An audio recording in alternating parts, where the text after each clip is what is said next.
जय मां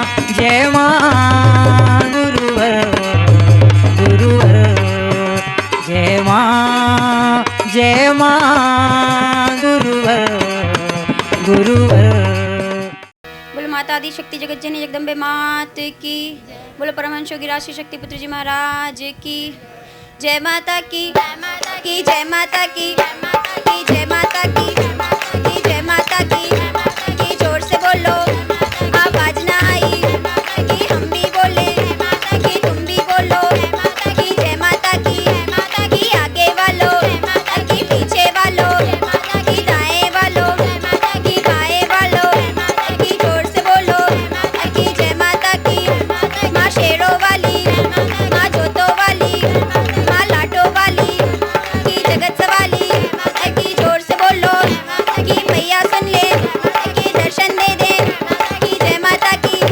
क्या नर्तन पाया क्यों व्यर्थ गवाया कि सफल बना लो कि व्यर्थ न गवाना कि जय माता की जय माता की कि पीछे वालों आवाज ना आई जोर से बोलो कि जय माता की कि मैया सुन ले कि दर्शन दे दे कि जय माता की।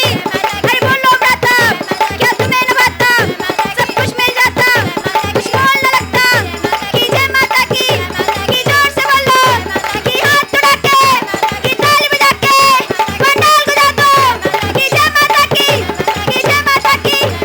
मैया सुन ले कि दर्शन दे दे कि जय माता की कि पीछे वालों आवाज ना आई कि जोर से बोलो कि जय माता की जय माता की। माँ शेरों वाली कि लगे प्यारी कि बोली वाली कि दर्शन कर लो कि झोली भर लो कि फिर न मिलेगा कि ऐसा अवसर कि जय माता की। अरे बोलो ब्राता क्या तुम्हें न भाता सब कुछ मिल जाता कुछ मोल न लगता कि जय माता की जय माता की जय माता की जय माता की। बोलो माता आदि शक्ति जगत जननी जगदम्बे मात की। बोलो परमहंस योगी राशि शक्ति पुत्र जी महाराज की। माता स्वरूपं देवी स्वरूपं प्रकृति स्वरूपं प्रणम्यं प्रणम्यं प्रणम्यं प्रणम्यं। बोल माता आदि शक्ति जगत जननी जगदम्बे मात की। शक्ति चेतना जन जागरण शिविर के द्वितीय दिन नवमी तिथि पर यहाँ उपस्थित अपने समस्त शिष्यों, इस व्यवस्था में लगे हुए समस्त कार्यकर्ताओं, माँ के भक्तों, दर्शनार्थियों को अपने हृदय में धारण करता हुआ माता आदि शक्ति जगतजननी जगदम्बा का पूर्ण आशीर्वाद प्राप्त करता हुआ अपना पूर्ण आशीर्वाद आप समस्त लोगों को समर्पित करता हूँ।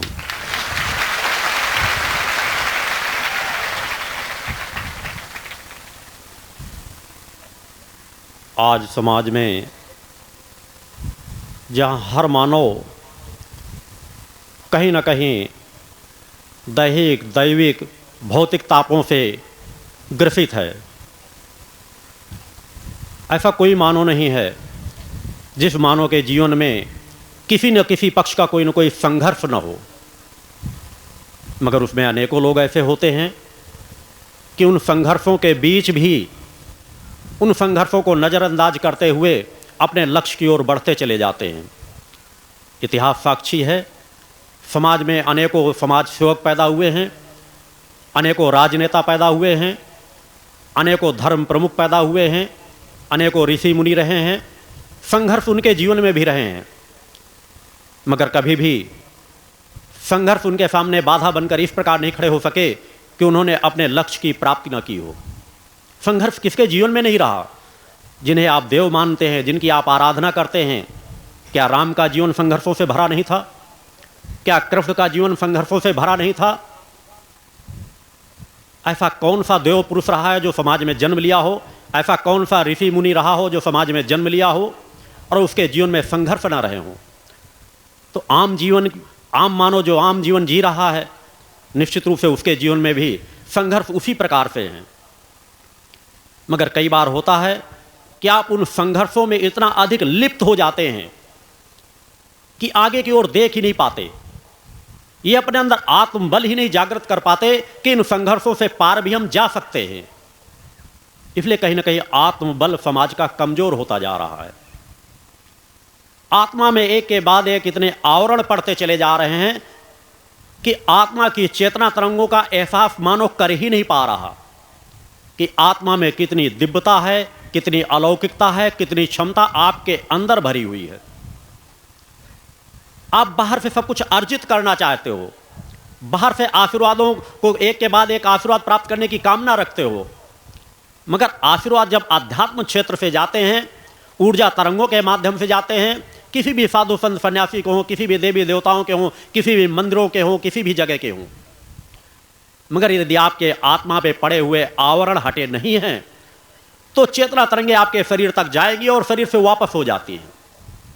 आप फल प्राप्त नहीं कर पाते जब तक आपका अंतःकरण निर्मल नहीं होगा, आपका अंतःकरण पवित्र नहीं होगा।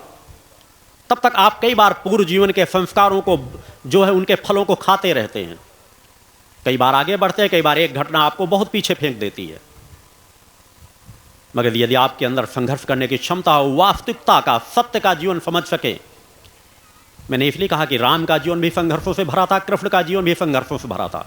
ये वो दो देव पुरुष हैं जिन्हें आज आप या आज अधिकांश समाज स्वीकार करता है। उस काल में अनेकों लोगों ने नहीं स्वीकार किया। किसी ने किसी को राजपुत्र माना, किसी ने किसी को रसिया माना, किसी ने किसी रूप पे देखा, किसी ने किसी रूप से देखा, मगर जिसने जिस रूप से देखा उस रूप से उनकी शक्तियां उन्हें प्राप्त हुई। आज का जीवन भी संघर्षों से भरा हुआ है।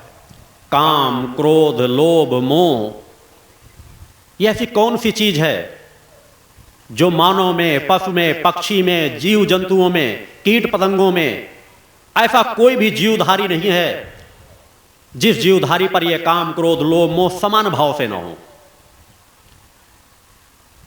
आप अनेकों बार देखते हैं, एक छोटे छोटे पक्षी को देखें, वो भी अपने बच्चों को कितने चाव से अन्न के दाने को खिलाता है, प्रेम करता है, उनके घोंसले बनाता है। बच्चे के जन्म के पहले से घोंसले बनाना शुरू कर देता है, उनकी देखरेख करता है कि खुद भोजन करने नहीं जाता, उनकी देखरेख करता है। मौसम बिगड़ता देखता है तो उनको छाया कर लेता है, ढकता है। मोह उनका भी उसी प्रकार है बच्चों के प्रति, अपने बच्चों के प्रति, देखरेख के प्रति। कोई भी जंगल में रहने वाले जीव जंतु हों, हिंसक जीव जंतु हों, उनका भी प्रेम, मोह, काम, क्रोध, लोभ, मोह सब उसी प्रकार है।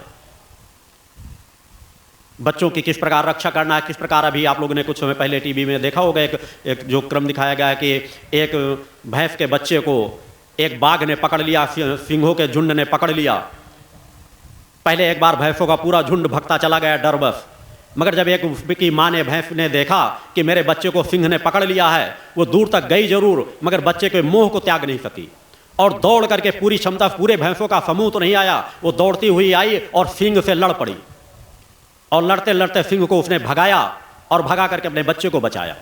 और थोड़ी देर में पूरा समूह, भैंसों का समूह, मैं इसलिए उदाहरण दे रहा हूं जिन्हें कम बुद्धि का माना जाता है, वह भैंसों का समूह संगठित होकर के आया और संगठित होकर के आकर के शेरों के समूह को खदेड़ता चला गया। सबके अंदर वही भाव है, संगठित होने की विचारधारा, रक्षा करने की विचारधारा, अपने आप को बचाने की विचारधारा। चींटी भी अपने घोंसले में अन्न के दाने ले जा करके संग्रहित करती चली जाती है, संग्रह करने की प्रवृत्ति। हर तरह की प्रवृत्ति सभी में समाहित है। सभी प्रकृति के उस माया से बंधे हुए हैं, सभी कर्म बंधनों से बंधे हुए हैं, मगर उन कर्म बंधनों के बीच मानव जीवन को ही इतना सर्वश्रेष्ठ कहा गया है कि सभी पे समान चीजें हैं। जीव जंतु भी भक्ति करते हैं, जीव जंतु भी अच्छाई करते हैं, जीव जंतुओं में दूसरों के दुखों को देख करके दुखी होने के भाव होते हैं। ये केवल मानव के अंदर नहीं होती, क्योंकि आज अनेकों साधु संत सन्यासी अमूल तौर पर जीव जंतुओं को बिल्कुल ऐसा मान लेते हैं कि उनके पास बुद्धि नहीं, उनके पास कोई चीज सोच समझने की शक्ति नहीं, केवल मानव के पास है। सभी में समान रूप से भरी हुई है। वो भी जब अपने किसी न किसी को दुखी देते, कई बार पशुओं को आप देखते हो कि आंसू निकल आते हैं। कुत्ते बिल्ली पाले जाते हैं, अगर मालिक की मृत्यु हो जाती है तो कई बार कुत्ते की भी मृत्यु हो जाती है। रक्षा करना, सब कुछ करना, ये सभी चीजें समान भाव से हैं। मगर उन सभी समान भावों से बीच मानव जीवन के पास जो एक सबसे प्रमुख चीज है, उनके अंदर भी भक्ति भाव है, उनके अंदर भी चेतना भाव है। वो भी जाकर के अपने चेतना को एक निर्धारित स्तर तक जागृत कर सकते हैं, मगर वो निर्धारित स्तर तक जागृत करके अपने शरीर की मुक्ति प्राप्त कर सकते हैं। एक सीमाओं से पार नहीं जा सकते। मगर मानव जीवन के अंदर जो कुंडली चेतना है, आत्म चेतना है, सुषुम्ना नाड़ी है, वो एक वह मूल द्वार है जिसे कहा गया है कि अनेकों 84 लाख योनियों पर भटक करके हमें एक बार अगर मानव जीवन मिलता है तो मानव जीवन में अगर हम उस मुक्त के द्वार की ओर बढ़ गए तो हम मुक्त हैं, और अगर हम मुक्त के द्वार की ओर नहीं बढ़ सके तो हम बंधनों से ग्रसित रह आएंगे। ऐसा नहीं कि हर बार मानव जीवन मिला है और दूसरी बार मानव जीवन तत्काल बदल जाएगा। जब मनुष्य अनेकों बार जन्म ले लेकर के एकदम विपरीत कार्य करता चला जाता, तब कहीं जाकर के योनि बदलती है। मगर यदि मानव सचेत हो जाए, हर बार मानव का नवीन जीवन मिलता है, मानव का जीवन ही कहलाएगा कि वह सचेत हो जाए, सत्य पथ की ओर बढ़ना शुरू कर दे, आत्मा को अजर अमर अविनाशी मान ले, आत्म तत्व को पहचान ले, अपने अंदर बैठी हुई शक्ति को पहचान ले कि जो कुछ भी इस निखिल ब्रह्मांड में है वह सब कुछ मेरी आत्म चेतना पे समाहित है। मैं चाहूं तो धीरे धीरे करके उसे जागृत करता करता इस निखिल ब्रह्मांड से जुड़ सकता हूं और अपने आप को चैतन्य बना सकता हूं, अपने आप को सर्वशक्तिमान बना सकता हूं। मगर मनुष्य आज अपने आप के स्वस्वरूप को नहीं जानना चाहता। सबसे बड़ी विडंबना यही है कि स्वस्वरूप को न जानने के कारण ही समाज में नाना प्रकार की विघ्न बाधाएं इतनी विपरीत परिस्थिति पैदा करती चली जा रही है कि कलिकाल पूरा अपना साम्राज्य स्थापित करता चला जा रहा है। सत्य की विचारधारा से लोग दूर हटते चले जा रहे हैं। सत्य असत्य में निर्णय ही नहीं कर पाते कि सत्य का पलड़ा कौन सा है, असत्य का पलड़ा कौन सा है, हमें क्या करना चाहिए और क्या नहीं करना चाहिए। केवल एक लोभ, इतना काम क्रोध लोभ मोह इतना अधिक मानव के अंदर समाहित हो चुका है कि उससे मुक्त जीवन का एहसास ही नहीं कर पाते कि आनंदमय जीवन होता क्या है।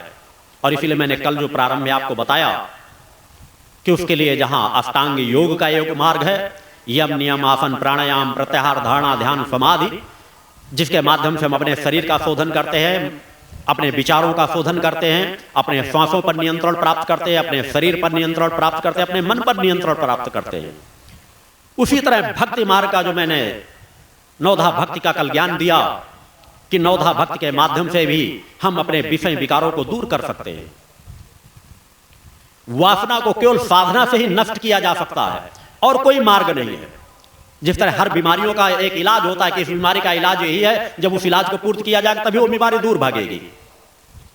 उसी तरह वर्तमान समाज में जो वासनामय वातावरण पैदा हो गया उसे सिर्फ साधना से दूर किया जा सकता है। वासना केवल शारीरिक नहीं होती है, वासना मानसिक अनेकों प्रकार की, आप किसी चीज में लिप्त हो वह वासना ही है।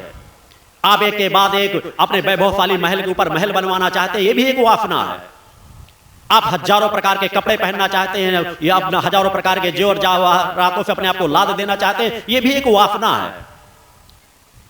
आप अपने घरों में हजारों सैकड़ों हजारों गाड़ियों के ऊपर गाड़ियां खड़ी करना चाहते हैं, यह भी एक वासना है।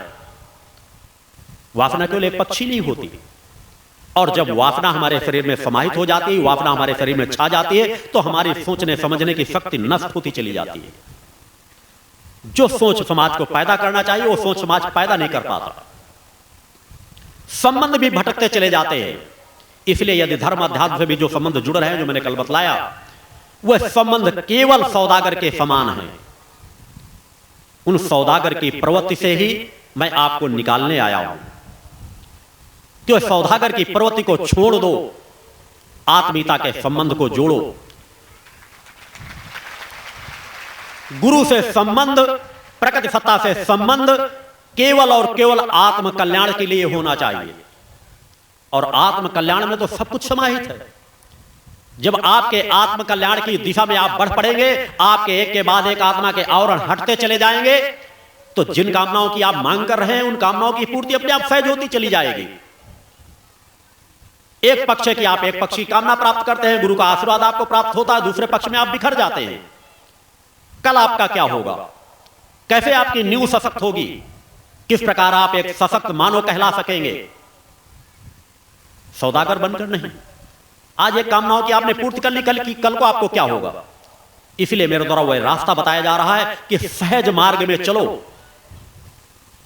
मैं प्रलोभनों में बांध करके आपको नहीं ले जाना चाहता, मगर उस प्रलोभन में जरूर बांधना चाहता हूं कि जिस प्रलोभन में यदि तुम बंध गए तो तुम्हें सत्य की प्राप्ति होगी, सत्य की प्राप्ति होगी। अपने गुरु को प्राप्त कर सकोगे, अपने इष्ट को, माता भक्ति आदि सगजनी जगदम्बा को प्राप्त कर सकोगे। और सौदागर बनते रहोगे तो सिर्फ विनाश का पथ प्राप्त होगा। कुछ कामनाओं की पूर्ति हो जाने से, देवी देवताओं के जयकार लगा लेने से आप भक्त नहीं बन जाएंगे। भक्त बनेंगे अपने अंतःकरण को निर्मल बनाने से। प्रकृति ने जैसा आपको जो कुछ दिया था उसकी जब आप साफ सफाई करके रखेंगे, प्रकृति सत्ता ने इस रूप से देखने के लिए आपको चेतना नहीं दी थी। मानव को वह दिव्य आत्मा, वह दिव्य चेतना प्रकृति सत्ता ने इसलिए नहीं दी थी कि उसमें आप इतने आवरण डाल लें। केवल क्षणिक प्रलोभनों के वशीभूत आप भगते चले जा रहे हैं कि जो रचना आपको अच्छी लगती है, जो इंद्रियां आपको भोगना चाहती हैं, ये स्थूल शरीर जो आपका भोगना चाहता है, उसी भोगवाद में आप लिप्त होते चले जा रहे हैं। जबकि आपके शरीर में स्थूल के अंदर बहुत ही नजदीक सूक्ष्म शरीर समाहित है। आपका दोनों का संतुलन होना चाहिए। मगर हजारों हजारों वर्षों से समाज की विडंबना का समाज इतना भटकता चला आया है कि साधना करने के बाद भी वो सूक्ष्म शरीर का एहसास नहीं कर पाता, इसलिए कि उसमें बहुत कुछ अंतर आ चुका है, बहुत कुछ आवरण पड़ चुके हैं। समाज की सोच भटक चुकी है, समाज की दिशा भटक चुकी है। इसलिए आज आवश्यकता है कि फल की कामना मत करो, कर्म और कर्तव्य की कामना करो। कर्म और कर्तव्य मांगो कि हमें मानव जीवन मिला है, अगर हमें कोई सत्य का स्थान मिला है, अगर हमें सदगुरु की प्राप्ति हुई है, तो हमारा कर्म क्या बनता है, हमें इसका ज्ञान प्राप्त हो। हमारा कर्तव्य क्या बनता है, हमें इसका ज्ञान प्राप्त हो। और कर्म और कर्तव्य के पथ पर बढ़ चलो, कल्याण उससे होगा। जब आप सत्य मार्ग पे चलोगे, निष्ठा, विश्वास और समर्पण से भरपूर हो जाओगे, रोम रोम आपका सतो गुणी हो जाएगा। सब कुछ इस शरीर में समाहित है, केवल उधर पलट करके देखने की जरूरत है। इस चीज को तो आपने बहुत कुछ पढ़ा होगा, सुना होगा कि मृग की नाभि में कस्तूरी बसती है और वो जंगल में ढूंढता रहता है। अरे वो तो एक पशु है, पशु की संज्ञा में, श्रेणी में आता है। मगर आप तो अपने आप को इंसान और मानव कहते हो, क्या आप उनसे बदतर नहीं हो? उसके पास तो केवल कस्तूरी है और उसे आप कह रहे हो भटक रहा है। आपके अंदर वह कस्तूरी बैठी है जिससे हजारों करोड़ों कस्तूरियों का निर्माण हो सकता है, और फिर भी आप भटक रहे हो, फिर भी आपके अंदर सोच पैदा नहीं हो रही। इसलिए कि आप भौतिकतावाद के झंझावातों में इतना अपने आप को भटका चुके हो, और आप ही ने अनेकों धर्मगुरु, धर्माचार, योगाचार, बड़े बड़े ब्रह्म ऋषि, योग ऋषि अपने आप को कहने वाले, ये सब लिप्त पड़े हुए हैं। लक्ष्य और पथ का भान भूल चुका है। लक्ष्य क्या है यह भूल चुके हैं, पथ को ही लक्ष्य मान बैठे हैं। हर व्यक्ति पथ को ही लक्ष्य माने बैठा है। एक से एक आपको मिल जाएंगे ब्रह्म जीव, ज्ञान माया पे बड़े बड़े प्रवचन देने वाले, गीता को कंठस्थ किए बैठे होंगे, अनेकों वेद शास्त्रों उपनिषदों को कंठस्थ किए बैठे होंगे, और कंठस्थ करके उसी को अपना सार ज्ञान मान लेते हैं कि हमने गीता को कंठस्थ कर लिया। गीता पे एक के बाद एक श्लोक सुनाते, उसका अर्थ सुनाते चले जाएंगे और अपने आप को ब्रह्मज्ञानी परमहंस कहला जाएंगे। यही हो रहा है। आपको कहीं ना कहीं सोच पैदा करने की जरूरत है कि वेदों, पुराणों पे, उपनिषदों पे चिंतन देने वाले अनेकों मिल जाएंगे, मगर क्या वेद, पुराण, उपनिषदों का की रचना, गीता की रचना केवल इसलिए की गई है कि आपको इसको रट लो, इसके रट्टू तोता बन जाओ और बस उसका ही बखान करते जाओ और अपने आप को ब्रह्म ज्ञानी मान लो? यह लक्ष्य है। गीता हमें वह लक्ष्य का ज्ञान कराती है, वह पथ बतलाती है। गीता हमारे लिए एक पथ है उस लक्ष्य तक पहुंचने के लिए, मगर लोग पथ को ही अपना लक्ष्य मान बैठे। हर व्यक्ति, चाहे जिसको देखो, सिर्फ धर्म को माध्यम बना करके केवल धन अर्जन उनका मूल लक्ष्य बन चुका है। सत्य का अर्जन कि अगर वास्तव में, चूंकि मेरे द्वारा जो चुनौती रखी जाती है केवल गर्व और घमंड से नहीं रखी जाती। मैं एक किसान परिवार में पैदा हुआ हूं, भदवा ग्राम में मेरा जन्म प्राप्त हुआ है, उत्तर प्रदेश में फतेहपुर जिले में। एक सामान्य सा जीवन जीता हूं, आप लोगों के बीच रहता हूं, मगर मैं जानता हूं कि आज वर्तमान समय में पूरा समाज दिशा भ्रमित है। और जब धर्म के रक्षक दिशा भ्रमित हो जाएंगे तो समाज दिशा भ्रमित होगा ही। समाज को दिशा कौन दिखाएगा? एक के बाद एक जो उनके शिष्य तैयार होते हैं, वो भी उसी तरह कथावाचक शिष्य तैयार होंगे। उन रट्टू तोताओं के 2-4-10 रट्टू तोते और तैयार हो जाएंगे। उनको इस चीज का एहसास ही नहीं कि स्थूल और सूक्ष्म का जब तक हम संबंध नहीं जोड़ेंगे तब तक हमारे लिए धर्म, शास्त्र, ग्रंथ, उपनिषद सब कुछ बेकार हो जाएंगे। ये हमारे लिए किसी कार्य के लिए, ये हमें कहां तक पहुंचाते हैं, किस बिंदु पर जाकर शब्दों का लोप हो जाता है, इस चीज का ज्ञान ही उनको नहीं है। उतने ही आपसे अपने आप को परिपूर्ण मान लेते हैं, धर्म ग्रंथों का अध्ययन कर लिया, अपने आप को पूर्ण मान लिए, ज्ञानी बन गए, अपने आप को मान लिया कि बस अपने प्रगति से एकाकार कर लिया। मगर वहां पर ढोंग होता है, छलावा होता है। मगर आज सत्य कहने की हिम्मत किसी में नहीं है। निश्चित मैंने कहा, जो थोड़ी भी अच्छाई करता है उसके पास भी कुछ ना कुछ अच्छाइयां होती हैं। कोई साधक प्रवृत्ति का जीवन जी रहा है, कोई साधक प्रवृत्ति का जीवन जी रहा है, मगर मैंने कहा इस प्रवृत्ति पर विराम ले लेना, लक्ष्य पर ही अपने आप में विश्राम करने लग जाना, यह उन ज्ञानियों की सबसे बड़ी अज्ञानता है। उन हमारे बड़े बड़े धर्माचार्य, बड़े बड़े योगाचार्यों की सबसे बड़ी अज्ञानता है।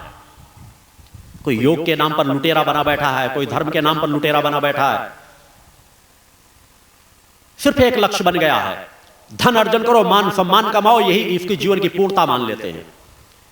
लाखों हजारों करोड़ों शिष्य हो गए, वही अपने जीवन की पूर्णता मान लेते हैं। एक नहीं अनेकों मठों की स्थापना हो गई, वही उनकी जीवन की पूर्णता हो गई। आज समाज पूरा दिशा भ्रमित होता चला जा रहा है। और इस दिशा भ्रमित समाज को दिशा दिलाने के लिए सिर्फ एक मार्ग है कि साधक की प्रवृत्ति समाज में पैदा करना। समाज जब साधक बनेगा, समाज के अंदर तब भक्ति भाव जब जागृत होगी, नवधा भक्ति जागृत होगी, तो आप अनेकों चेतनावान बनना लगेंगे। फिर आपके बीच भी अनेकों सूर, राधा, मीरा और तुलसी बनना शुरू हो जाएंगे, सुदामा बनना शुरू हो जाएंगे। अनेकों लोग जो हमारे ऋषि मुनि, एक से एक ऋषि मुनि पैदा हुए हैं समाज में, जिन्होंने के पास नवीन स्वर्ग की रचना करने की सामर्थ्य थी। दिव्य अस्त्र शस्त्रों से लैस रहते थे। राम को राम बनाने वाले भी ऋषि मुनि थे, कृष्ण को कृष्ण बनाने वाले भी ऋषि मुनि थे। उनके पास जितने दिव्यास्त्र जीवन में उन्होंने उपयोग किया, वह ऋषियों मुनियों की धरोहर थी। और ऋषियों मुनियों के पास सब कुछ आता कहां से है? तप बल के माध्यम से। तो उस तप बल की ओर, उस तप बल को समाज क्यों नहीं अर्जित करने का प्रयास करता? जितने कदम चलोगे उतने कदम तुम्हारी तपस्या तुम्हारा साथ देगी। तुम भिखारियों से के पलड़े से हटकर साधक के पलड़े पर खड़े हो जाओगे, तभी सच्चा तुम्हारा प्रकृति से संबंध जुड़ सकेगा। अन्यथा तुम भिखारी बन करके जाते हो, दीनहीन बन करके जाते हो, और सिर्फ अपनी कामनाओं की पूर्ति के लिए, आत्म कल्याण के लिए भी नहीं जाते हो कि हमारा आत्म कल्याण किस प्रकार हो, हमारे अंदर पुत्रत्व भाव किस प्रकार से पैदा हो, हमारे अंदर दासत्व भाव किस प्रकार से पैदा हो। उस भक्ति की गहराई को समझने का प्रयास करो। सफलता के मैंने 3 आधार बताए हैं। शायद इस पंडाल में भी बाहर बैनर लगा होगा कि सफलता के 3 आधार भक्ति, ज्ञान और आत्मशक्ति। भक्ति हमारी ऐसी होनी चाहिए जो हमें शक्ति से मिला दे। ज्ञान हमारा ऐसा होना चाहिए जो हमें शक्ति से मिला दे। आत्मशक्ति हमारी इस प्रकार से होनी चाहिए जो हमें शक्ति से मिला दे। तीनों का लक्ष्य शक्ति से मिलन होना चाहिए। हर मनुष्य के अंदर वह दिव्य अलौकिक क्षमता आत्मचेतना के रूप में बैठी हुई है। नियमित यदि यहां पे जो नित्य साधना के क्रम बताए गए हैं, उनको यदि मन मस्तिष्क को एकाग्र करके, क्योंकि जितने समय तुम पूजन में बैठते हो उतने समय भी कामनाएं तुम्हारे ऊपर हावी रहती हैं। मैं उन बिंदुओं में सहजता से आज का चिंतन देना चाहूंगा जिससे तुम्हारे विचार संतुलित हो सके, तुम्हें एक दिशा मिल सके। कई बार होता तुम बड़े बड़े स्तोत्रों का पाठ करते रहते हो, मंत्रों का जाप करते रहते हो, मन एकाग्र नहीं होता, इसलिए कि कामनाओं का बोझ तुम्हारे शरीर में सवार होता है। पूजा भी इसलिए करते हो हमारी समस्याओं का समाधान हो जाए, और एक तरफ चाहते हो मां की कृपा भी प्राप्त हो जाए। जितने मैं जहां तक मानता हूं कि जितने मंत्र आप सुबह शाम बैठ के जाप नहीं करते, दिन भर में उतनी कामनाएं आपके मन मस्तिष्क में हावी हो जाती हैं। आप वर्तमान का जीवन ही नहीं जी रहे। अतीत का बोझ तुम्हारे मन मस्तिष्क पर छाया रहता है। चेहरा बता देता है पूरा भविष्य, चेहरा बता देता है पूरा वर्तमान, चेहरा बता देता है कि आपका अतीत क्या है। सब कुछ पढ़ने की क्षमता होती है। मानव का चेहरा, मानव का कोई एक अंग भी अगर देख लिया जाए, एक अंगूठे का केवल नाखून देख लिया जाए, उसका पूरा भूत भविष्य वर्तमान बताया जा सकता है। अंगूठे के नाखून को छोड़ दो, केवल इस अंगूठे की गांठ को देख लिया जाए, उसका पूरा भविष्य बताया जा सकता है। पैर के नीचे के घुटने को देख लिया जाए, उसे उसका पूरा भविष्य बताया जा सकता है। रोम रोम चीख चीख करके कहता है कि आपका भूत भविष्य वर्तमान आपके शरीर के अंदर समाहित है, और शरीर से उसी तरह उभर करके आपके शरीर के स्थूल में अंकित होता रहता है। उसको आप अच्छा भी बना सकते हो, बुरा भी बना सकते हो। या देवी सर्वभूतेषु शक्ति रूपेण संस्थिता, नमस्तस्यै नमस्तस्यै नमस्तस्यै नमो नमः। पंच ज्योति शक्ति तीर्थ सिद्धाश्रम, मां की कृपा और गुरुदेव की अमृतवाणी का पावन संगम। एक ऐसी पवित्र भूमि जहां मां भगवती की ज्योति हर दिल को रोशन करती है, जहां परमहंस योगीराज श्री शक्तिपुत्र जी महाराज के चरणों में बैठकर हर मन की पुकार सुनी जाती है। पंच ज्योति शक्ति तीर्थ सिद्धाश्रम, जहां हर कदम पर साधना, हर सांस में भक्ति और हर पल में जन कल्याण की सुगंध बिखरती है। आओ इस अलौकिक यात्रा में शामिल हो और देखो कैसे एक आश्रम ने करोड़ों जीवन को बदला। युगवंदनीय धर्म सम्राट, युग चेतना पुरुष सद्गुरुदेव परमहंस योगीराज श्री शक्तिपुत्र जी महाराज के पावन चरणों में कोटि कोटि नमन, वंदन और प्रणाम। उनकी कृपा से एक ऐसी पवित्र स्थली का सृजन हुआ जो तप, योग, ध्यान और साधना का स्वर्णिम केंद्र है। यह है मध्य प्रदेश के शहडोल जिले की ब्योहारी तहसील में बसा पंचज्योति शक्ति तीर्थ सिद्धाश्रम, जिसकी नींव परम पूज्य गुरु वर्श्री ने 23 जनवरी 1997 को रखी। तब से यहाँ मां भगवती की अखंड ज्योति जल रही है और 15 अप्रैल 1997 से श्री दुर्गा चालीसा का अखंड पाठ अनंत काल तक जन जन के कल्याण के लिए गूंज रहा है। हर सुबह और हर शाम जब सूरज की किरणें और चांद की चांदनी सिद्धाश्रम को चूमती हैं, तब परम पूज्य गुरुदेव जी माता भगवती आदिशक्ति जगत जननी दुर्गा जी सहित सभी देवी देवताओं और सहायक शक्तियों की आरती करते हैं। इस पावन बेला में भक्तों के हृदय मां की भक्ति में डूब जाते हैं। मूल ध्वज साधना मंदिर में भी रोज सुबह शाम होने वाली आरती में भक्तों का समूह उमड़ता है। यहाँ हर मन की पीड़ा मिटती है, हर शरीर को शांति मिलती है और हर आत्मा को सुख, शांति व समृद्धि का आशीर्वाद प्राप्त होता है। परम पूज्य गुरुदेव की कृपा ऐसी कि वे रोज सुबह और शाम भक्तों से निःशुल्क मिलते हैं। मां के भक्त और गुरुदेव के शिष्य अपने मन की बात उनके चरणों में रखते हैं और बदले में समाधान व आशीर्वाद पाते हैं। अब तक 1 करोड़ से ज्यादा भक्त गुरुदेव से मिलकर उनके मार्गदर्शन से जीवन की राह पा चुके हैं। गुरुदेव की वाणी ऐसी कि सुनते ही मन में संकल्प जागता है। उनके आशीर्वाद से करोड़ों लोग नशे और मांसाहार से मुक्त होकर चरित्रवान और चेतनावान जीवन जी रहे हैं। हर दिन सैकड़ों लोग नशा छोड़ने की प्रेरणा लेने सिद्धाश्रम धाम पहुंचते हैं। पूज्य गुरुदेव के 20 लाख से अधिक दीक्षा प्राप्त शिष्य आज के अधर्म और अन्याय के दौर में भी मां की ज्योति से अपने घरों को आलोकित करते हैं। वे साधनात्मक जीवन जीते हुए आत्म कल्याण और जन कल्याण के पथ पर चल रहे हैं। क्या यह चमत्कार नहीं? सिद्धाश्रम धाम में पिछले 28 वर्षों से मां अन्नपूर्णा भंडारा चल रहा है, जहां सुबह शाम हजारों भक्तों को स्वादिष्ट और पवित्र भोजन मिलता है। और सुनो, यहाँ ठहरने की व्यवस्था भी पूरी तरह निःशुल्क है। क्या ऐसी जगह कहीं और मिलेगी जहां हर सुविधा मां की कृपा से मुफ्त हो? सिद्धाश्रम धाम की पावन सरिता के तट पर बनी त्रिशक्ति गौशाला देखकर भक्तों का मन आनंद से भर जाता है। हर महीने शुक्ल पक्ष की अष्टमी को गौ सेवा समर्पण दिवस मनाया जाता है, जब परम पूज्य गुरुदेव और पूजनीय शक्तिमयी माता जी अपने हाथों से गायों को रोटी खिलाते हैं। यह दृश्य देखकर हर भक्त का हृदय गदगद हो उठता है। गौशाला के पास ही स्वामी श्री राम प्रसाद आश्रम जी महाराज की समाधि मन को शांति देती है और पास ही दानवीर गुफा स्थल हर किसी को असीम शांति का अनुभव कराता है। हर साल शारदीय नवरात्र में सिद्धाश्रम धाम में शक्ति चेतना जनजागरण शिविर का भव्य आयोजन होता है। लाखों भक्त यहाँ योग, ध्यान और साधना सीखते हैं, गुरुदेव के चेतनात्मक चिंतन को सुनते हैं और माँ की अलौकिक आरती का आनंद लेते हैं।